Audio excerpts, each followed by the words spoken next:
Je me suis entretenu cette semaine avec le directeur général de la ville de Percé, Jean-François Cacou, pour nous mettre à jour sur les différents sujets de la ville. Bonjour Marc, Comment vas-tu? ça va très bien et toi? Bien, merci. Bon, écoute, ça fait déjà un petit moment qu'on n'a pas eu d'entrevue avec TVCGR. On était un peu en mode estival pour les nouvelles. Maintenant qu'on reprend un mode un peu plus hebdomadaire, je voulais voir avec toi de reprendre un peu quelques dossiers qu'on avait laissés ce printemps et un peu leur donner un peu où est-ce qu'ils sont situés en ce moment. Et vous êtes rendu avec différents dossiers. Puis peut-être je voudrais commencer avec le projet de l'école de permaculture de Val d'Espoir. J'ai vu passer là dernièrement que vous avez ramassé une somme d'argent quand même pour continuer ce projet. Est-ce que tu veux nous en parler un peu plus? Oui, bien sûr. Là, je parle à titre de président du conseil d'administration de la Société de développement économique de Percé qui se charge d'incuber le projet d'école de permaculture et d'agriculture innovante de Val d'Espoir. On a passé beaucoup d'étapes favorables à la réalisation du projet, notamment la récolte de 56 000 dollars lors d'une campagne de sociofinancement qui s'est terminée au début septembre. On a aussi formé un comité aviseur qui est formé de professionnels, aussi d'agriculteurs, de gens du milieu qui vont nous permettre d'emmener ce projet-là à réalisation. Et pour l'instant, on est en discussion avec le centre des services scolaires René Lévesque, puis aussi la fabrique de Val d'Espoir, puisque les terrains de la fabrique de Val d'Espoir sont concomitants là à l'école primaire. Donc, on est en train de voir un peu comment est-ce que on va pouvoir implanter ce projet. Il y a un événement qui devrait avoir lieu fin octobre. Ça va être un événement où on va remettre les cadeaux, ben pas les cadeaux, les contributions de ceux qui ont participé à la campagne de sociofinancement. Il va y avoir aussi une présentation officielle du comité aviseur. Ça pourrait être le moment là de discuter avec le comité aviseur ou d'apporter des idées sur la réalisation du projet. On l'avait mentionné que c'est un projet qui est pour la communauté et par la communauté. Donc, autant on peut avoir des idées qui proviennent de la communauté, mieux c'est.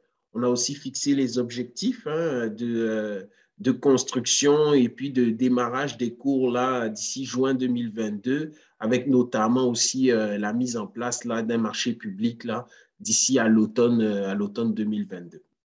Cet événement, Pardon, d'ici la fin de l'été, du moins le milieu de l'été 2022.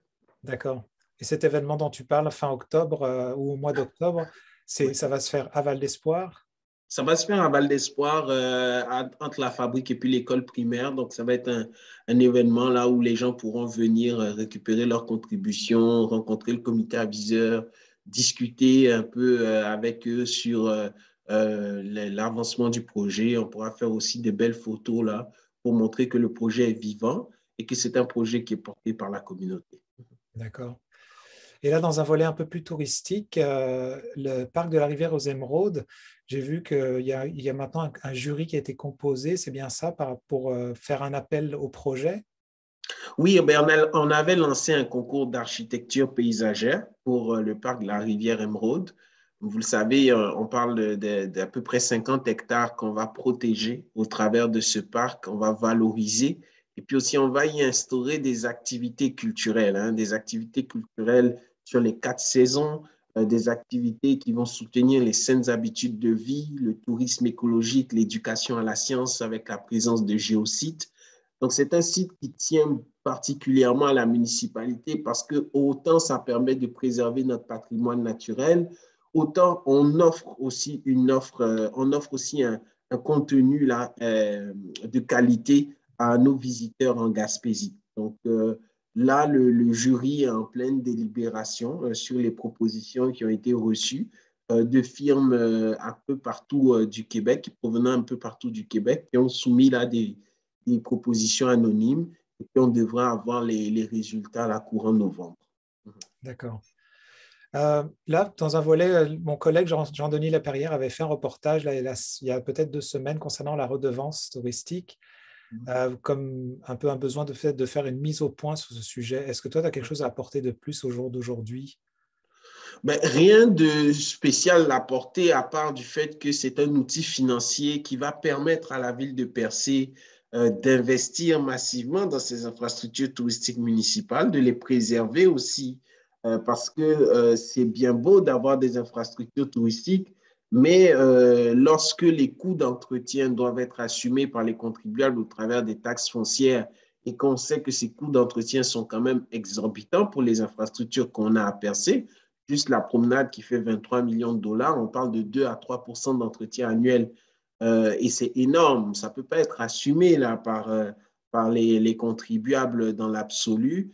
On court clairement soit à la faillite de l'infrastructure ou bien carrément à un stress trop accru sur les contribuables. Donc, ça a été la stratégie du conseil municipal d'adopter cet outil en vertu des pouvoirs qui sont conférés par le projet de loi 122 qui donne aux municipalités l'opportunité d'être des gouvernements de proximité et donc de prélever aussi, avec ces nouveaux pouvoirs de taxation, des redevances sur des utilisateurs payeurs que nous, on juge ici des touristes qui viennent nous visiter et qui profitent de ces infrastructures.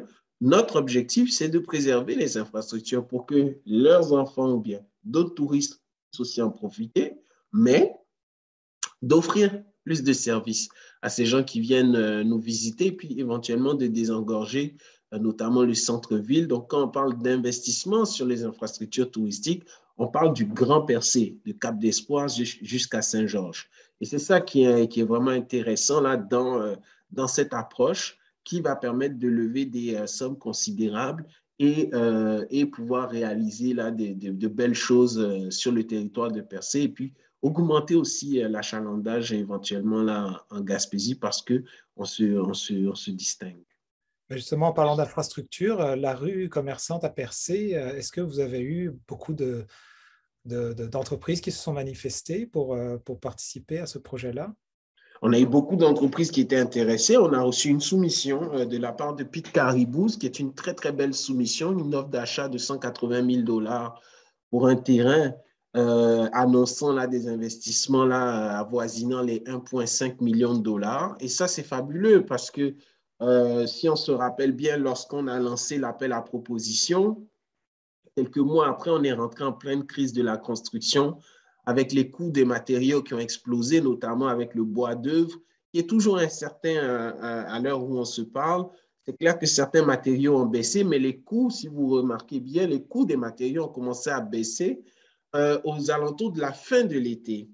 Et nous, c'était à ce moment donné que notre appel à proposition prenait fin parce qu'on avait quand même laissé 6 mois aux gens pour se préparer.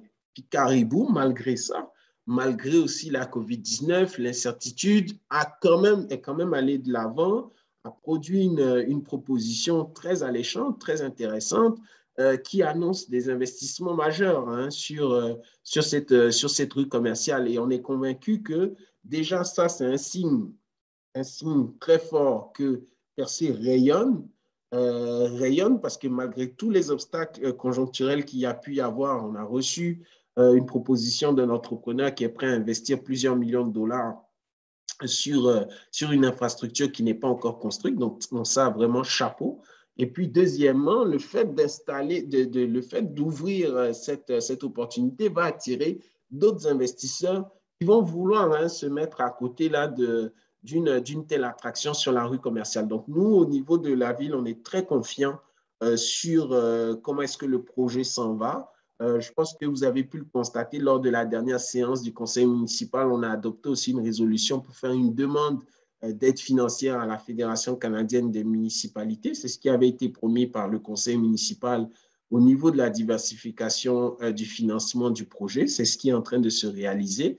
Et puis, une fois que la rue sera construite, elle va pouvoir dynamiser la vie là, dans le cœur de Percé. Et puis dernièrement, on a vu passer là, dans les communiqués de presse cette application, ou je ne sais pas trop comment l'appeler, peut-être carte citoyenne virtuelle pour c'est BCity Percé, c'est ça?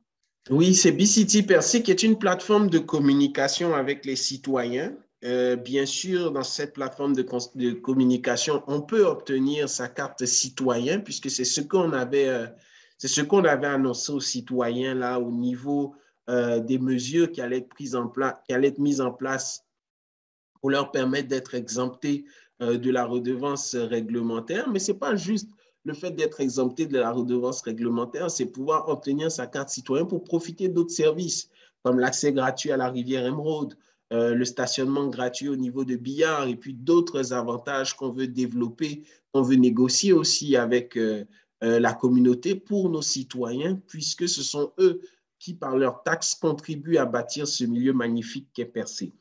Côté de ça, la plateforme nous permet de communiquer directement avec les citoyens, de leur envoyer des alertes, de leur envoyer des notifications en cas d'accident ou de sinistre ou d'alerte spéciale. J'ai Ça vu qu'eux permet aussi aussi, pouvaient communiquer avec vous, non? C'est ça? effectivement, ça permet aussi aux citoyens de communiquer avec nous, de nous signaler des urgences sur le territoire ou des bris qu'ils ont pu constater. Ils ont juste à faire une photo, à le télécharger directement dans la plateforme. Et qu'est-ce que la plateforme fait? Elle géolocalise le bris. Donc, nous, ça permet à nos équipes de voirie d'être plus performantes et d'aller rapidement là, intervenir sur le signalement qui a été fait par le citoyen. Donc, c'est une plateforme qui annonce notre transition vers la gouvernance numérique. Ça fait partie des axes stratégiques de Percé d'avoir une transition vers la e-gouvernance, réduire le nombre de papiers et puis mieux intégrer là, sa communication citoyenne. D'accord. Puis pour terminer là-dessus, est-ce que Percé a passé un bon été? Avez-vous passé un Euh, bon été? Ben, je dirais que Percé a passé un bon été dans l'ensemble. Les gens étaient joyeux, les gens étaient heureux de découvrir cette merveilleuse ville.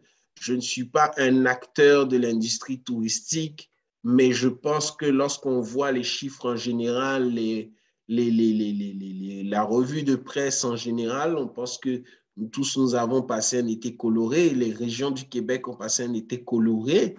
Et Percé en a profité là, de cette belle vague là, québécoise. En tout cas, merci beaucoup pour ton temps, Jean-François. Puis on se reparlera peut-être le mois prochain pour faire des mises à jour. Merci beaucoup, Marc.